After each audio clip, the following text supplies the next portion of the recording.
मित्रों, समय समय पर भगवान विष्णु ने इस संसार की रक्षा की है और इसके लिए उन्हें अनेक अवतार भी लेने पड़े। जैसे मत्स्य अवतार, ये अवतार मछली की तरह दिखता है। पूर्व अवतार, ये अवतार कछुए के समान दिखता है। वराह अवतार, ये अवतार सुअर की तरह दिखता है। नरसिंह अवतार, इस अवतार में भगवान आधे शेर और आधे मनुष्य के रूप में अवतरित हुए हैं। परशुराम अवतार, राम अवतार, कृष्ण अवतार, बुद्ध अवतार और भगवान का कल्कि अवतार। इन सभी अवतारों में हम यह जानते हैं कि कल्कि अवतार को छोड़कर भगवान विष्णु सभी अवतारों में अवतरित हो चुके हैं। लेकिन अभी हम ये नहीं जानते हैं कि भगवान अभी कल्कि अवतार ले चुके हैं या भविष्य में लेने वाले हैं। मित्रों, भगवान विष्णु ने आज तक जितने भी अवतार लिए हैं वो सारे अवतार काल चक्र के अलग अलग युगों में हुए हैं। जैसे सतयुग में मत्स्य अवतार हुआ, त्रेता युग में राम अवतार हुआ, द्वापर युग में कृष्ण अवतार हुआ और कलयुग में भगवान विष्णु का अंतिम कल्कि अवतार होगा, ऐसा भविष्य पुराण में लिखा हुआ है। मित्रों, भगवान विष्णु ने जब जब अवतार लिए हैं तब तब उनके अवतारों में अलग अलग शक्तियां मिली हैं और वे अलग अलग शस्त्रों एवं अस्त्रों से लैस होते थे। भगवान परशुराम फरसे का प्रयोग करते थे। भगवान राम धनुष बाण का प्रयोग करते थे। भगवान कृष्ण सुदर्शन चक्र का प्रयोग करते थे। लेकिन मित्रों, क्या आपको पता है कि जब भगवान विष्णु कल्कि अवतार लेंगे उनके पास कौन कौन से शस्त्र और अस्त्र होंगे, उनके पास कौन कौन सी शक्तियां होंगी और उनके गुरु कौन होंगे, यानी कि उन्हें शस्त्र चढ़ाने का प्रतिक्षण कौन देगा? इन सारे सवालों का जवाब मैं आपको इस वीडियो में देने वाला हूं। इसलिए अभी तक हमारे चैनल सनातन भक्ति को आपने सब्सक्राइब नहीं किया है तो मित्रों अभी सब्सक्राइब कर लो और पड़ोस वाले बेल आइकन को ऑल पर सेट कर लीजिए।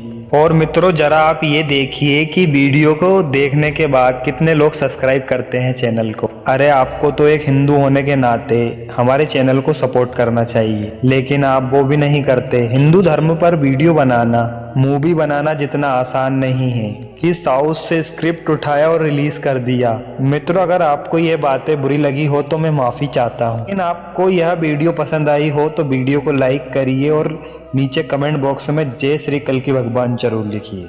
मैं हूँ आपका मित्र नितेश राणा। तो मित्रों, शुरू करते हैं। भगवान श्री कल्कि की भक्ति इस समय एक ऐसे कवच के समान है जो हमारी हर प्रकार से रक्षा कर सकती है।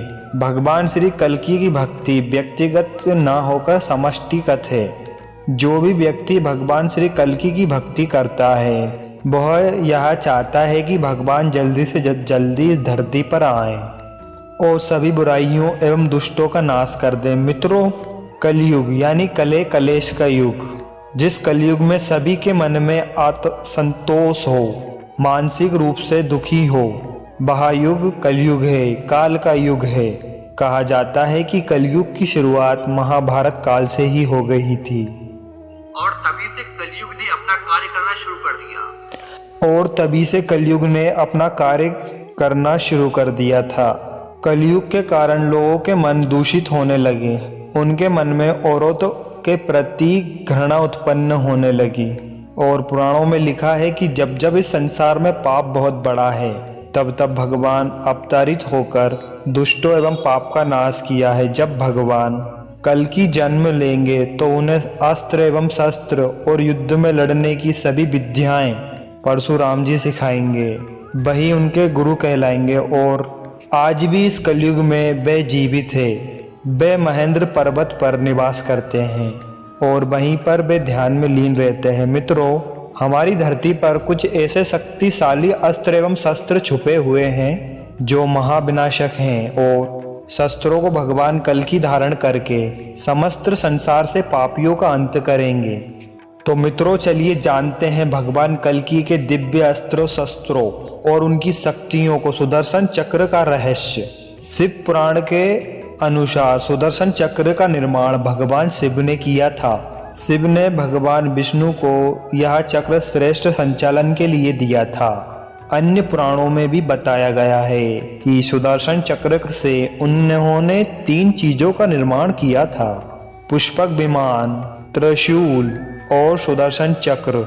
मित्रों, जब भगवान श्री कृष्ण ने देह त्याग किया था तब सुदर्शन चक्र का क्या हुआ था? इसका जवाब हमें भविष्य पुराण में मिलता है कि सुदर्शन चक्र को भगवान विष्णु और उनके अवतार के सिवा और कोई धारण कर ही नहीं सकता और ना ही कोई चला सकता है।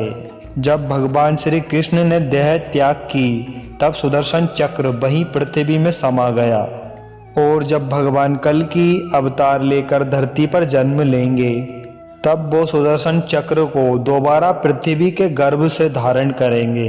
कहा जाता है कि कलयुग के अंत के समय जब बुराई अपने चरम पर होगी तब युद्ध में कल की अवतार सुदर्शन चक्र को धारण कर संसार में व्याप्त सभी बुराइयों का अंत कर देंगे। कल की अवतार का घोड़ा। मित्रों, पुराणों में दी गई जानकारियों के मुताबिक कल की अवतार के पास एक घोड़ा होगा जो सफेद रंग का होगा। वो बहुत ही ज्यादा फुर्तीला और शक्तिशाली होगा। उसका नाम देवदत्त होगा और उसी पर सवार होकर भगवान कल की पापियों का अंत करेंगे। कर्ण का कवच धारण करेंगे कल की अवतार। मित्रों, इंद्रदेव ने कर्ण के कवच को ले तो लिया था, लेकिन छल से पाई गई कोई भी चीज इंद्रदेव अपने साथ स्वर्ग नहीं ले जा सकते। तत्पश्चात इंद्र ने कर्ण के कवच और कुंडल को धरती लोक पर समुद्र के किनारे किसी गुप्त जगह पर छुपा दिया। उसके बाद चंद्रदेव की उस पर नजर पड़ी। बाव सा छुड़ाकर भाग रहे थे। तब समुद्र देव ने चंद्रदेव से कवच और कुंडल को बचाया। ऐसा माना जाता है कि तब से सूर्यदेव और चंद्रदेव इस कवच और कुंडल की रक्षा कर रहे हैं। लेकिन मित्रों, हम सूर्यदेव और चंद्रदेव की कहानी को समझे। वह जगह जहां पर सूर्य की रोशनी सबसे पहले समुद्र को छूती हुई प्रतीत होती हो, यानी कि उड़ीसा शहर, वहां पर पुरी गांव के निकट कोणार्क का सूर्य मंदिर, जिसे 13वीं शताब्दी में बनवाया गया था। वैसे तो इस मंदिर को कई बार बनवाया गया, लेकिन आक्रमणकारियों द्वारा इसे कई बार तोड़ा भी गया। प्राचीन काल से यहाँ सूर्य मंदिर बनाया गया है और कभी भी इस मंदिर में पूजा करने के सबूत नहीं मिलते। सोचने की बात यह है कि क्यों बार बार इस मंदिर को तोड़ा जाता था, आखिर कारण क्या था, और फिर आक्रमणकारी वहां पर क्या ढूंढने की कोशिश करते थे। ऐसा तो नहीं वहां की कर्ण के कवच और कुंडल थे।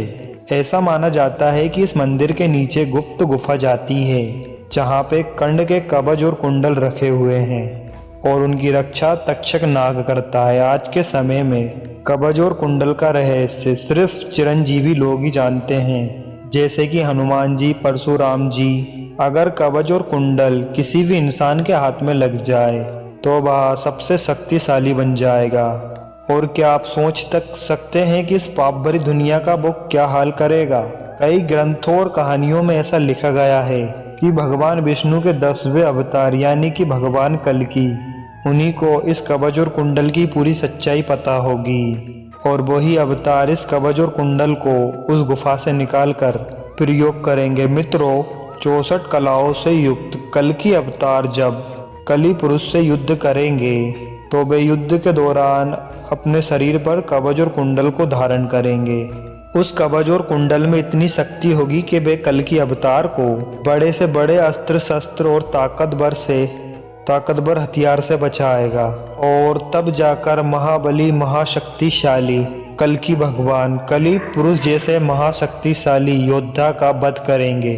कल्कि अवतार और ब्रह्म पदार्थ का रहस्य। मित्रों, जब जगन्नाथपुरी मंदिर देश का यह एक ऐसा अनोखा मंदिर है जहां भगवान जगन्नाथ, उनके भ्राता बालभक्त और उनकी बहन सुमित्रा की काठ की यानी लकड़ी की मूर्तियां विराजमान हैं। इस मंदिर की अनेक ऐसी मान्यता हैं और विशेषताएं हैं जो आज भी लोगों के लिए रहस्य बनी है। मित्रों, मंदिर से जुड़ी एक मान्यता यह है कि जब भगवान जगन्नाथ यानी कि भगवान कृष्ण ने जब अपना शरीर का त्याग किया था और उनके अंतिम संस्कार के बाद यानी कि उनका पूरा शरीर पंच तत्व में विलीन हो गया था, परंतु उनके देह का एक भाग शेष रह गया और वो था उनका हृदय।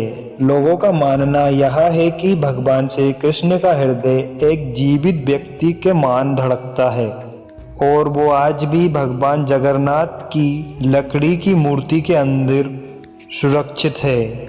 मित्रों, पुरी स्थित जगन्नाथ मंदिर में तीनों मूर्तियों को प्रत्येक 12 वर्ष में एक बार बदलने की प्रथा है, अर्थात पुरानी मूर्तियों के स्थान पर नई मूर्तियां हर 12 साल बाद बदल दी जाती है।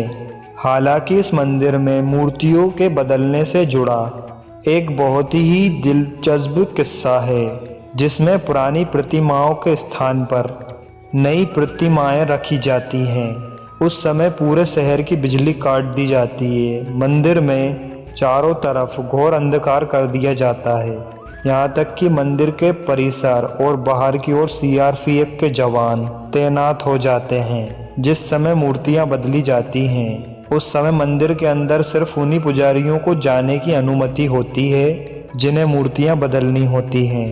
यहाँ तक कि मूर्तियों को बदलने के पुजारियों की आंखों पर भी पट्टी बंधी होती है और हाथों में दस्ताने पहनाए जाते हैं।